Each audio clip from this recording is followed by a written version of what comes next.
Bienvenidos a Quiero Ser Nerd. ¿Alguna vez has pensado que los robots y la inteligencia artificial ya están entre nosotros? Acompáñame en este nuevo podcast a conocer los autores y las obras que han influenciado la ciencia durante décadas. Acompáñame en Quiero Ser Robot.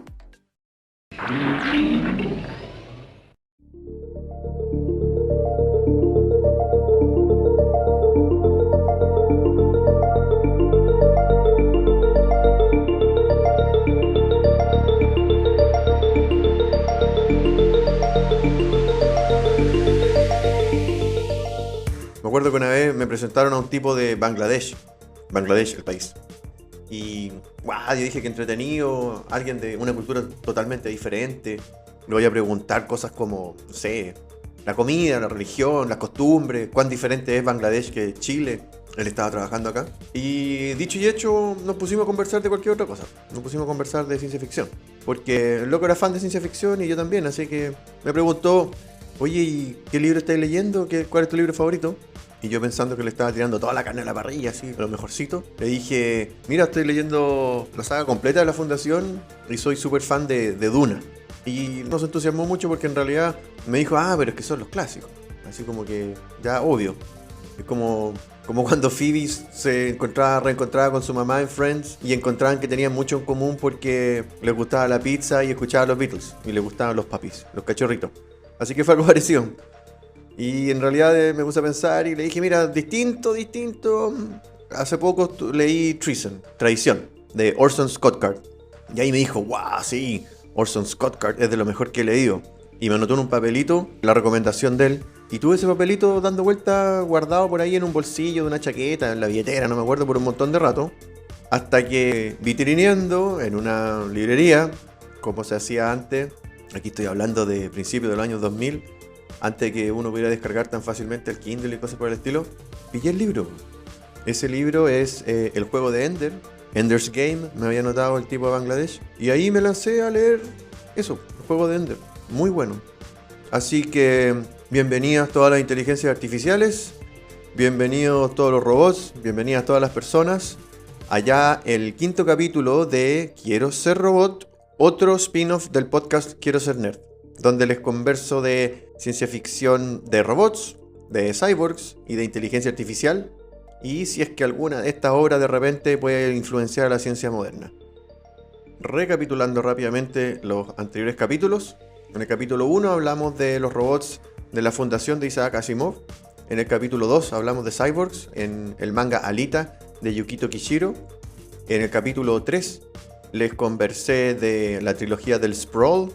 En el capítulo 4, en el capítulo pasado, les conversé de los robots de Duna, que aunque no lo crean, en Duna hay mucho robot involucrado a lo largo de toda la saga completa, de todos los libros.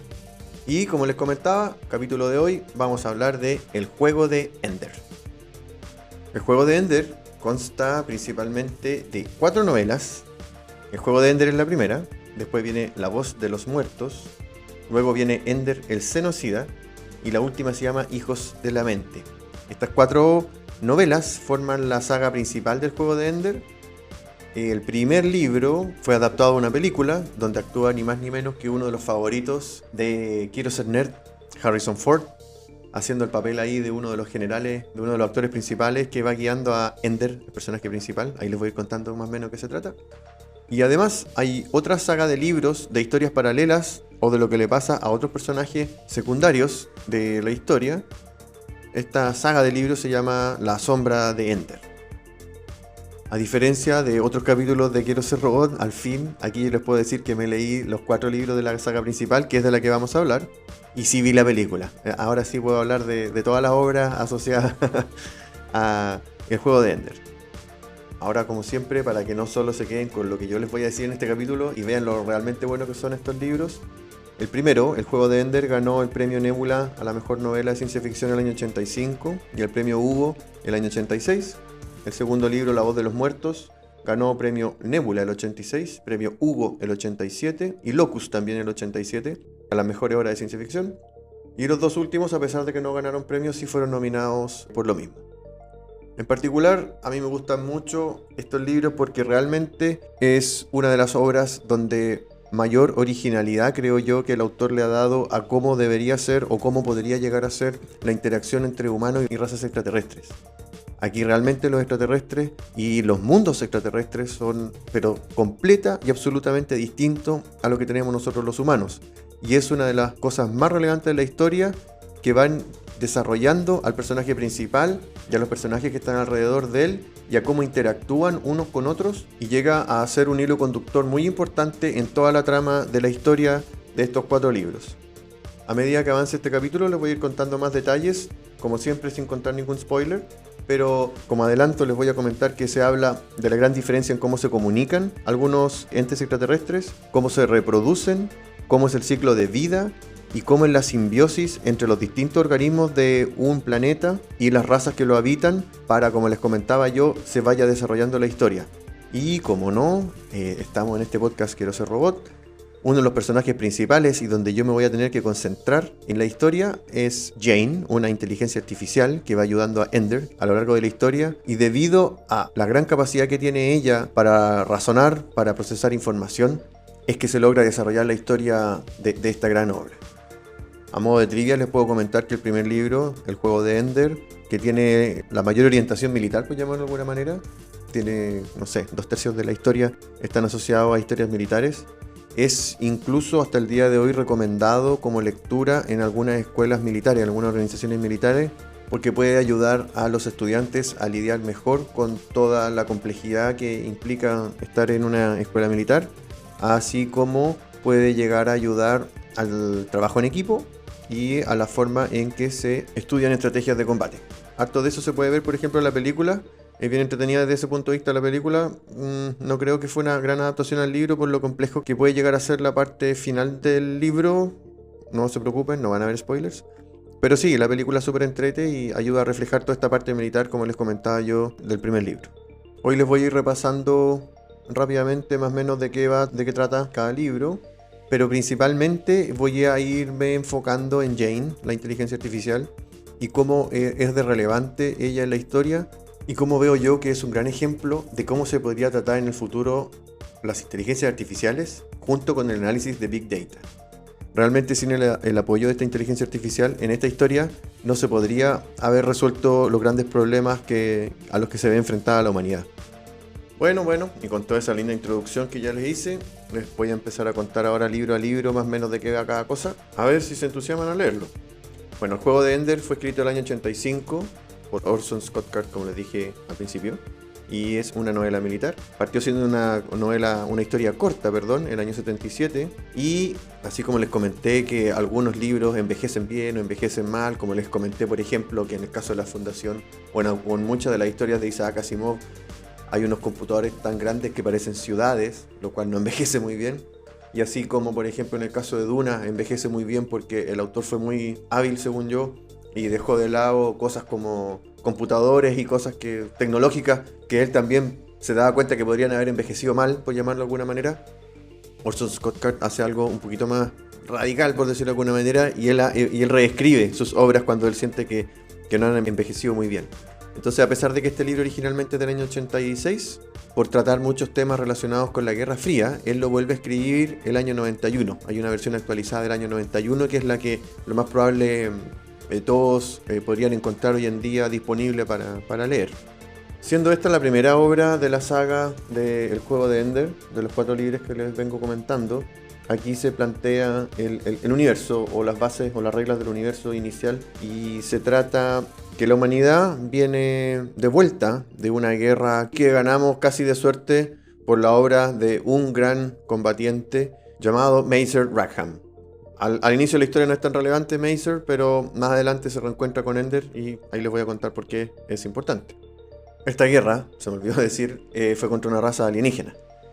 Una raza de extraterrestres que asemejan o son como una analogía a los insectos, que le llaman insectores o buggers en inglés, y los cuales, a pesar de que estuvieron en guerra con la raza humana, no han logrado comunicarse con nosotros y viceversa, no hemos logrado entablar ningún tipo de conversación con ellos. Y aquí empieza a aparecer una de estas grandes diferencias que les digo yo entre la raza extraterrestre y los humanos. O sea, no hay forma conocida de comunicarse con estos insectores.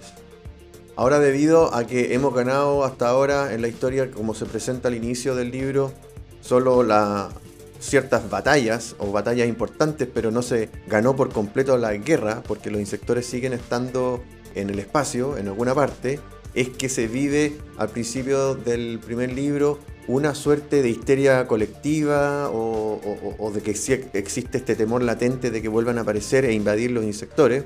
Entonces ahí se nota la influencia de la Guerra Fría en la época en que fue escrito este libro. Vale decir, así como en esa época existía siempre este temor en que hubiese esta gran batalla entre la Unión Soviética y Estados Unidos, aquí hay algo similar. La gente siempre está viviendo con este temor de que aparezcan de nuevo los insectores.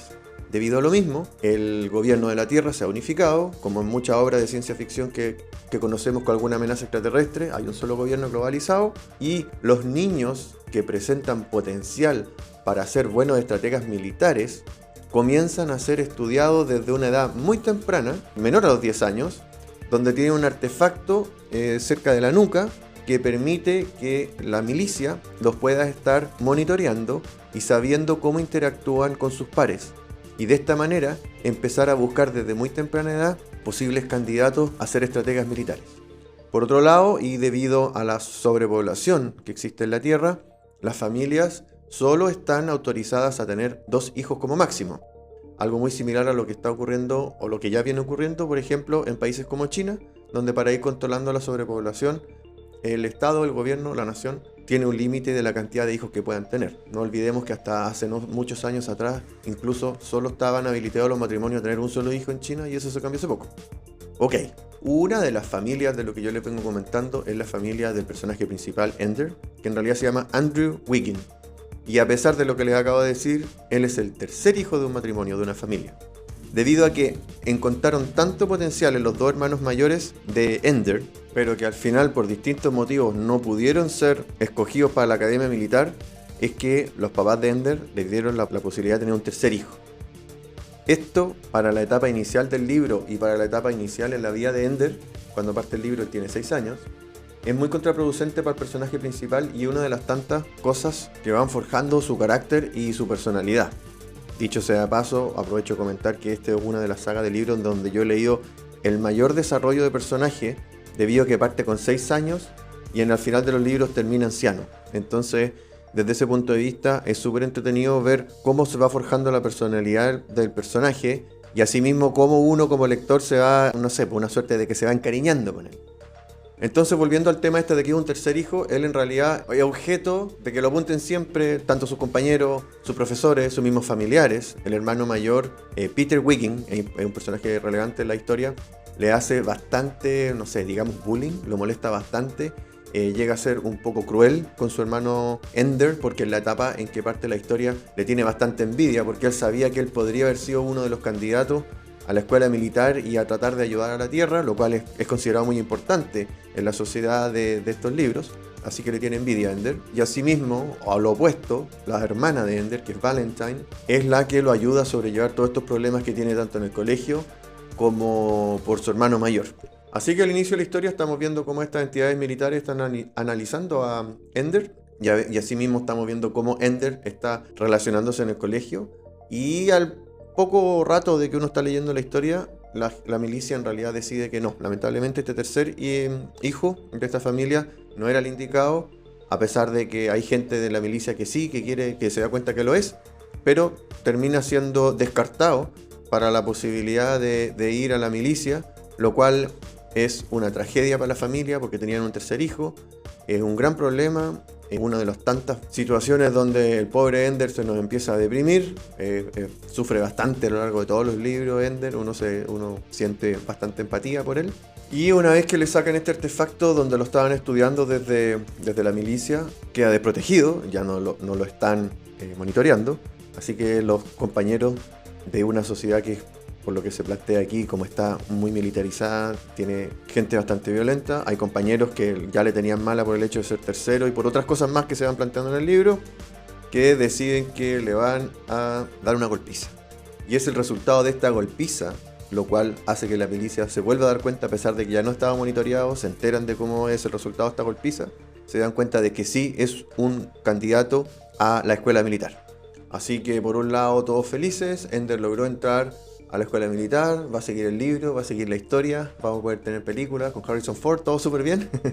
Pero aquí también aquí empezamos a conocer mejor la psiquis de Ender, cómo funciona su forma de pensar y cómo él se da cuenta que para poder derrotar enemigos tiene que llegar a altos estados de empatía. Y me refiero a empatía a que él trata de conocer a sus rivales, él trata de conocer a sus enemigos para ver la forma en que se puede adelantar a la forma en que van a actuar. Y esto es una dicotomía porque así como los quiere derrotar, al entenderlos, también les logra tener un cierto afecto. Él llega a tener la frase, más adelante eso sí en el libro, de que él tiene que amar a su enemigo para poder derrotarlo. Y esto es lo que va forjando su forma de ser, el éxito que tiene en los enfrentamientos que tiene, pero a la vez como cada victoria para el resto del mundo, cada victoria para la humanidad, cada victoria que ve el mundo externo a Ender, a él en realidad por dentro lo deja con una sensación bastante triste. Y esta característica de Ender va forjando su forma en que va desarrollando su psiquis a lo largo de todos los libros y cómo él va optando y va decidiendo las cosas que quiere hacer, a veces en beneficio o detrimento de toda la humanidad. Ok, entonces Ender entra a la escuela militar y ya de entrada le cuesta interactuar con los alumnos que ya estaban ahí porque él es muy joven, así que lo ven con mucho recelo. Pero no importa, él logra sobrellevar todo esto y aquí se empieza a describir la forma de entrenamiento que tiene en esta escuela militar, lo cual es súper entretenido de leer por lo menos. Entiendo que de ver también en la película, a mí me gustó esa parte de la película. Y aquí lo que describen es que la forma en que entrenan para el combate es en salas sin gravedad. Hay un combate que es por equipos, donde cada persona lleva una pistola que deja marcado a los enemigos. Hay una sala, como les decía, sin gravedad, con obstáculos dando vuelta alrededor. Y estos dos equipos entonces se enfrentan en una suerte de combate cuerpo a cuerpo. Pero en realidad esto está orientado a que todos los alumnos van a ser en el futuro almirantes de naves espaciales. Entonces, si ellos aprenden a mover su cuerpo en cero gravedad, esto les va a permitir ser buenos almirantes de naves, porque en el universo de Ender's Game los almirantes en realidad están en una sala y están conectados en forma remota a las naves reales que están en combate. Y aquí voy a hacer un paréntesis y comentarle, bueno, está relacionado con lo que estoy conversando, pero les quiero hablar un poquito del fenómeno Robinson Crusoe, que se llama en la literatura, o síndrome de Robinson Crusoe si no me equivoco, pero hace referencia a cómo en muchos libros, especialmente en la ciencia ficción, tienen que tener mucho cuidado en las reglas que hacen, en las reglas que arman para el universo para que sea creíble y no caer en este fenómeno Robinson Crusoe y que sea poco creíble. O sea, el fenómeno Robinson Crusoe va a aparecer siempre. ¿A qué se refiere? En el caso de Robinson Crusoe, él, a pesar de que estaba en una isla desierta, sin conexión con el resto de la sociedad, cada vez que requería algo importante para poder solucionar sus problemas, él decía, pero me acuerdo que quedaba en el naufragio del barco un cuchillo de tales características. ¡Fum! Se metía al agua, llegaba al naufragio y encontraba el cuchillo. Y así, etcétera, etcétera. Él, cuando uno pensaba que ya Robinson Crusoe no podía solucionar sus problemas, pero en el barco me seguía quedando no sé qué cosa. Y lo iba a buscar y lo encontraba. Un ejemplo de esta misma situación en la época, en la literatura más moderna, se puede dar por ejemplo con Harry Potter, y yo considero que J.K. Rowling lo hizo bien. J.K. Rowling, efectivamente, cada vez que ellos necesitaban algo, oye, había un hechizo, un conjuro, no sé, Hermione tenía que llevarse todos los libros en el séptimo libro, y claro, tenía un hechizo para que su cartera se transformara en no sé, bolso sin fósforo, no me acuerdo cómo se llamaba, y ahí podía meter, en realidad no solo libros, la carpa, etcétera, etcétera. Todo lo que necesitaban estaba en la cartera de Hermione. Entonces, bueno, ahí tenía un ejemplo moderno de esto. ¿Y por qué les hice todo este paréntesis? Voy a cerrar el paréntesis ahora, voy a volver al juego de Ender. Recién les estaba comentando de los almirantes que en forma remota se tenían que comunicar. Y tú dices, chutas, ellos van a estar en una base espacial dando órdenes en cualquier otra parte de la galaxia. Efectivamente, aquí hay una tecnología que se utiliza, que fue, entre comillas, robada, que al cabo de ganar la Primera Guerra fueron a analizar la tecnología de los insectores. Aquí encontraron que los insectores tienen una tecnología que les permite dar información instantánea en cualquier parte de la galaxia. Es una suerte de telepatía, por decirlo así, que tienen los insectores, que más adelante incluso se va a entender de cómo llegaron a desarrollarse los insectores como raza debido a esta forma de comunicarse. Entonces, de esta forma es que los almirantes, en forma remota, se pueden contactar con las naves. De ahí, como les decía, que era importante que en estos juegos, entre comillas juegos, pero en estos ejercicios de la escuela militar, aprendían a moverse en cero gravedad los reclutas. Y como se va explicando en el libro, como les vengo diciendo, aquí empieza a desarrollarse la genialidad que tiene Ender como estratega militar y le va muy bien en todos estos combates y gana y gana y gana. En paralelo a estos ejercicios en cero gravedad, los reclutas también tienen que participar de un juego que se llama La Bebida del Gigante, el cual consta de una simulación en realidad virtual, donde cada participante es como Jack y las habichuelas mágicas, creo que se llama. Si no me equivoco, el cuento donde tienes que interactuar con un gigante, el cual en algún momento del juego te hace escoger entre dos alternativas. Y este juego está diseñado para que sin importar la alternativa que escoja el recluta, pierde. Y el gigante te mata. Entonces, en realidad, lo que tiene detrás de este juego es una forma de analizar si los reclutas tienen tendencia hacia el suicidio. Está diseñado a eso y a ver cómo, no nos olvidemos que seguimos interactuando con niños. Desde muy temprana edad se puede detectar cómo pueden soportar los niños la derrota. Está orientado a eso y cómo les siguen forjando su personalidad para ser estrategas militares. Y aquí, nuevamente, Ender, nuestro personaje principal, nuestro héroe, es distinto, es diferente al resto y en vez de tomar una u otra alternativa, él decide llevar un camino distinto. No hay spoilers, pero él logra derrotar al juego, el cual está hecho con una inteligencia artificial para que siempre se vaya adaptando a lo que esté haciendo el jugador.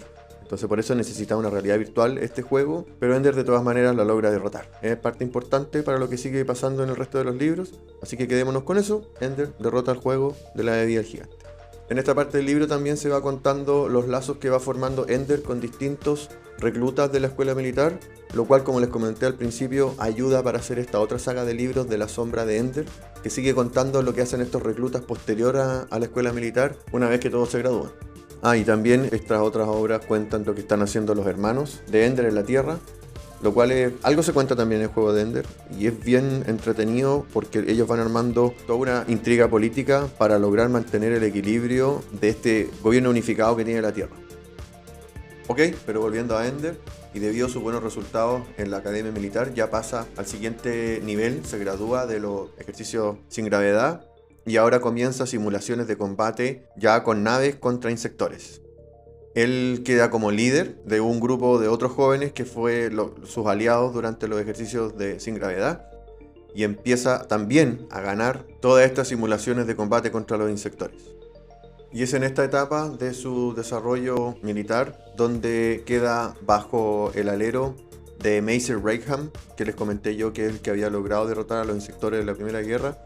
Y él le cuenta y él le declara que en realidad los insectores, cuando él encontró un patrón de combate que se iba repitiendo y que se originaba, por llamarlo de alguna manera, desde una nave que estaba en el centro de todo el enjambre, por llamarlo de alguna manera, de las naves insectoras, él llegó a atacar a esa nave central y ahí se dieron cuenta que todos los insectores, habiendo destruido esa nave, quedaron totalmente inmóviles y por eso los pudieron derrotar. Asimismo, él comentaba que cuando empezaron a investigar las naves insectoras, se dieron cuenta que todos sus soldados estaban completamente inmovilizados, pero que no tenían ningún daño, o sea, que era como que se les había, no sé, apagado el cerebro o la conciencia. Entonces de esta manera ellos se dieron cuenta de que los insectores son una raza que funciona como colonia, donde en cierto grupo o en el centro de algún grupo de insectores está la conciencia, que ellos le llamaron la reina, así como existe la abeja reina o lo mismo para las hormigas, etcétera, etcétera, en el mundo de los insectos de la Tierra. Hay una reina y todos sus, entre comillas, súbditos son parte de un mismo organismo. Es una sola conciencia colectiva que tienen. Y al ir investigando estas naves, encontraron esta tecnología que le permite a los insectores comunicarse en forma inmediata. Y a esta tecnología le llaman Ansible. Y este es uno de los casos, como les decía yo, del efecto Robinson Crusoe, porque en realidad, bueno, es una tecnología que lo tenían los insectores, así que es la forma en que encontraron en esta obra de lograr tener comunicación inmediata a lo largo de todas las galaxias, más rápido que la velocidad de la luz. Ok, volviendo a la historia del libro, Ender sigue avanzando, le sigue yendo muy bien en estas simulaciones, y de esta manera, al poco tiempo, logran derrotar a los insectores de una buena vez por todas. Y no les voy a dar mucho más detalle porque si no sería un gran spoiler de la historia.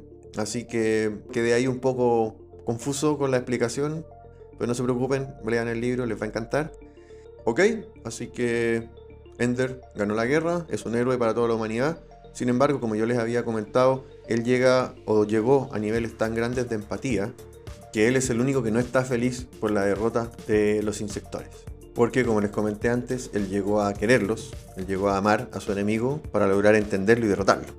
Así que ya en la parte final, ya casi en el epílogo, nos damos cuenta de que Ender está con una nueva misión y llegó a un acuerdo con los insectores de lograr encontrar un nuevo planeta donde ellos logren desarrollarse, lejano de la humanidad, lejano de la guerra. Y también en este acuerdo, él queda con la misión de escribir un libro y explicar realmente cuáles eran las motivaciones de los insectores para luchar contra los humanos. Es durante esta etapa también donde aparece el tema de los funerales que inventó Ender, y por eso también él se llama el portavoz de los muertos, y el siguiente libro se va a llamar La voz de los muertos. Él decide hacer funerales donde cuenta la verdadera y total realidad de la gente de la cual uno se está despidiendo. Y en realidad aquí nuevamente vuelve a aparecer lo que les comentaba. Una raza extraterrestre puede llegar a ser tan diferente a la nuestra que simplemente debido a que los insectores no lograron comunicarse telepáticamente con los humanos, porque esa es la única forma en que ellos saben comunicarse, al no recibir respuesta de los humanos, ellos pensaron que los humanos no eran una raza lo suficientemente inteligente. Ellos pensaron que era una suerte de virus, una suerte de molestia para los planes de los insectores. No los consideraron como seres conscientes o al nivel de conciencia que tenían los insectores. Entonces dijeron, oye, erradiquemos esta amenaza que en realidad no son más que, no sé, animales con armas, una cosa así. Sin embargo, lo anterior, lograron llegar a entablar una comunicación solamente con Ender, debido a que los humanos comenzaron a usar la tecnología Ansible. Les recuerdo que era la tecnología que usaban los insectores para comunicarse entre ellos. Debido a que los humanos empezaron a usar esta misma tecnología, los insectores llegaban a descifrar cómo comunicarse con los humanos. Está mejor explicado en el libro de lo que les estoy diciendo acá, pero no les quiero dar ningún spoiler extra. En grandes rasgos, de eso más o menos va el primer libro.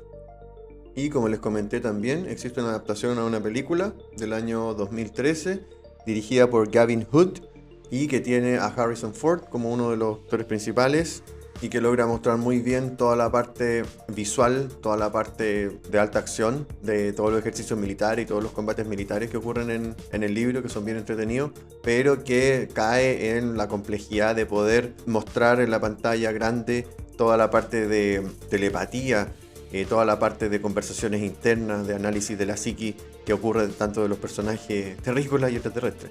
Y eso en realidad es un desafío muy grande y es una de las cosas donde la película yo creo que se pone un poco difícil de entender o compleja. Pero sin embargo se la recomiendo de todas maneras, al igual que el libro.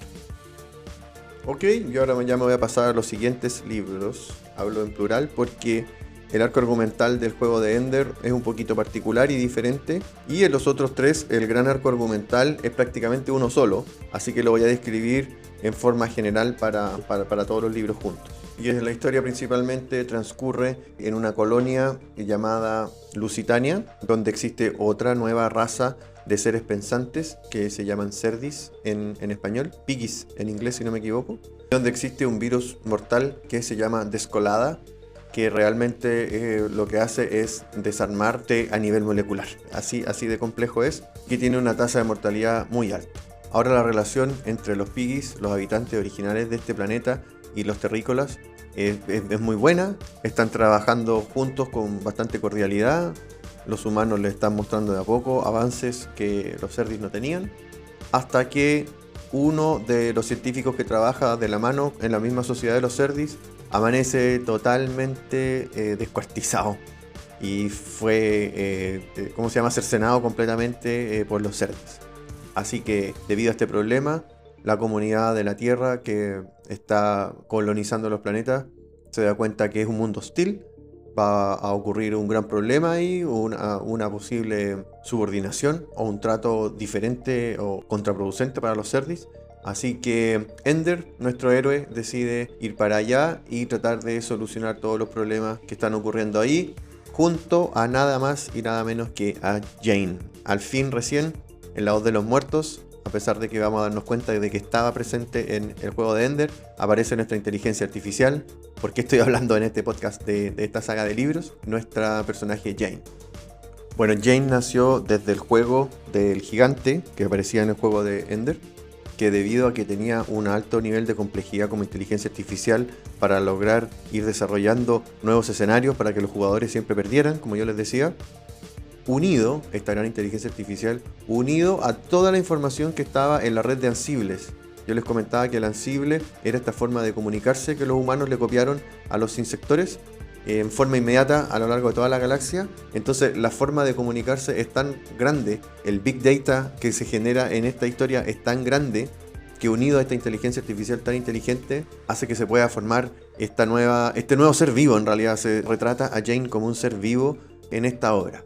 Ahora, ¿por qué Jane decide trabajar de la mano con Ender y presentarse frente a Ender como una entidad nueva, como un nuevo ser vivo? Debido a dos cosas principalmente. A que fue el único que pudo derrotar el juego del gigante en la escuela militar, y a su vez debido a que por ser el portavoz de los muertos, el que está encargado de hacer estos funerales que dije yo que son de la voz de los muertos, donde describe realmente a la persona que está en el funeral y lo logra entender totalmente y sin ningún prejuicio, debido a este gran nivel de empatía que tiene él, que logra incluso tener empatía hacia sus enemigos, es que Jane piensa que es el único ser humano que la va a poder entender y que la va a poder aceptar como es ella, con el nivel de empatía necesario para que no crea que esta inteligencia artificial puede ser una amenaza para la raza humana. Entonces, volviendo a la historia de estos 3 libros que le siguen al juego de Ender, los 3 van a desarrollar el arco argumental completo de toda esta interacción de esta nueva raza, que son los Cerdis, y los seres humanos, y cómo Ender y el grupo de gente que trabaja en Lusitania, incluidos los Cerdis, como un gran equipo, logre nuevamente la paz y que no haya un gran conflicto entre dos razas extraterrestres nuevamente. Como les comenté al inicio, lo original que tiene esta obra llega a niveles que incluso la forma en que interactúan todos los organismos de Lusitania dentro del mismo planeta es relevante para la historia, es realmente original, que es lo que plantea Orson Scott Card. Así como los insectores eran tan diferentes que no tenían cómo comunicarse con los humanos, el ecosistema completo de Lusitania es tan diferente a lo que estamos acostumbrados que en realidad este virus de la descolada puede que afecte a los humanos, puede que nos despegue, que puede que nos desarme a nosotros, pero en realidad es necesario para que haya una simbiosis total dentro del planeta. Entonces lo que se va desarrollando a lo largo de los 3 libros es cómo lograr una cura para la descolada para que no afecte a los humanos, pero a la vez sin romper el ecosistema completo de Lusitania. De ahí que viene esta originalidad que les digo yo de cómo presenta Orson Scott Card a la raza extraterrestre y en este caso a un ecosistema extraterrestre completo. A medida que se va desarrollando la historia, nos damos cuenta que una de las formas de lograr resolver este problema pasa porque logremos hacer un viaje a una suerte de realidad alternativa o de realidad paralela que existe y se plantea en este universo del juego de Ender de una forma bastante creíble, con buenas reglas. Eso es un gran mérito de Orson Scott Card, y es este universo paralelo donde están las herramientas para lograr la cura a la descolada. Sucede que el ciclo de vida de los insectores, o de las insectoras en realidad, si son las reinas madres, las insectoras pueden generar un nuevo cuerpo. Una reina madre puede generar el cuerpo de una nueva futura reina madre, así como los insectos, no sé, pues las abejas le dan la jalea real a una larva que se va a transformar en una futura abeja reina de un nuevo panal, de una nueva colmena. Las reinas madres hacen algo similar de las insectoras, y la conciencia de esta nueva reina madre la van a buscar a este universo paralelo. Entonces llega un momento de la historia, como les dije, que tienen que ir a este universo paralelo a buscar la cura para la descolada. Pero la única forma de ir y volver de este universo paralelo implica que haya una entidad que pueda entender la posición a nivel molecular, a nivel atómico de cada persona o ser que viaja hasta otro universo, lo cual requiere un nivel de procesamiento de información muy grande, incluso para un solo ser humano. De ahí que se vuelve tan relevante Jane en esta parte de la historia. Es la única que tiene la capacidad para poder hacer eso. Por eso que yo les dije al principio de este podcast, de este capítulo, por qué considero que es tan entretenida esta historia y de cómo le dan esa relevancia a una inteligencia artificial con la capacidad de desarrollar y de procesar Big Data al nivel de lo que yo les estoy describiendo. Entonces no es algo tan masivo, no es algo tan épico, pero es lo necesario para poder desarmar, entre comillas, a una persona, mandarla a un universo paralelo y volverla a armar de vuelta. Yo sé que suena bastante descabellado, pero es ciencia ficción y, como te digo, el autor logra explicarlo de una manera con reglas de un universo bien creíble. Así que por ahí pasa principalmente la historia de los siguientes 3 libros. Son excelentes cada uno por sí solo, pero la historia a lo largo de los 4 libros se va desarrollando de una forma bastante dinámica. No crean que yo, porque les conté poquito de los siguientes 3 libros, es poca historia que se extiende mucho o que es un poco tediosa de leer, en absoluto. Hay muchas cosas que yo dejé fuera para no hacer tan largo este capítulo. Los 3 libros son muy buenos, son excelentes. Se cuenta, como les dije, la historia de los hermanos de Ender, de toda la familia que él logra desarrollar en Lusitania. Y ya a modo de resumen les recuerdo, mira, te cuentan una nueva raza que son los insectores, un nuevo tipo de medio ambiente completo que es el planeta Lusitania completo, y además una nueva inteligencia artificial con la capacidad de desarrollar el Big Data de toda la humanidad.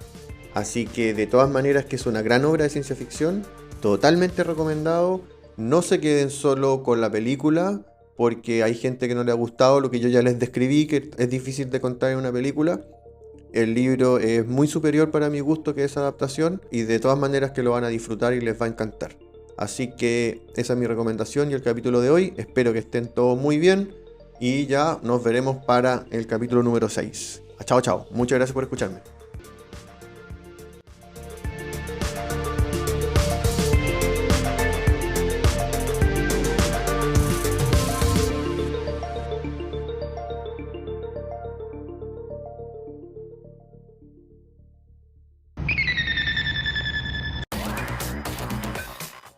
Muchas gracias por escuchar este capítulo. Espero que te haya gustado.